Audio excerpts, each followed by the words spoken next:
आपल्या प्रौढपणीचे स्वभाव बहुतांशी बालपणीच्या अनुभवांवर तयार होत असले तरी देखील त्या व्यक्तीचा जन्मजात स्वभाव सुद्धा त्याला हातभार लावतच असतो. काही अगदी लहान असणारी मुलं देखील कितीतरी वेगळी असतात. चिडकी, रडकी, कुरकुरी, सतत बोर ज्यांना होत असतं अशी, कुणाच्याही जवळ पटकन जाणारी किंवा आईलाच धरून ठेवणारी, अशी नाना प्रवृत्तीची मुलं आपण बघतो.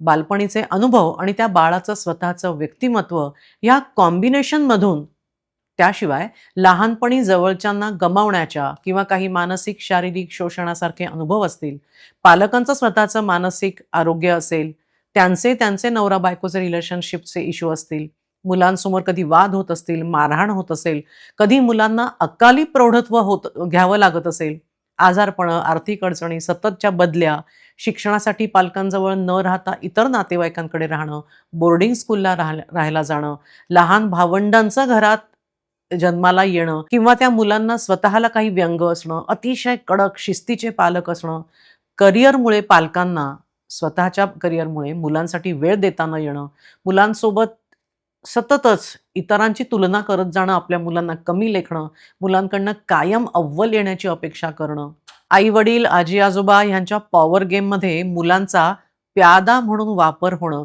अशा कितीतरी कारणांमुळे मुलांना त्या लहानपणी अनुभवाला येणाऱ्या तणावाच्या परिस्थितीला जुळवून घ्यावं लागतं आणि या सगळ्यांवर आधारित स्वतःच्या क्षमतेनुसार ती मुलं एक प्रकारची अटॅचमेंट स्टाईल आत्मसात करतात. अटॅचमेंट स्टाईल म्हणजे काय? आपण याचे व्हिडिओज सगळे डिटेलमध्ये पाहिलेले आहेत, ते नक्की बघा. याबद्दल प्रत्येकाने समजून घेणं आवश्यक आहे, कारण त्याच्याशिवाय प्रौढ वयात रोमॅन्टिक नात्यामध्ये आपण कसे वागतो आणि तसे का वागतो हे कळणार नाही.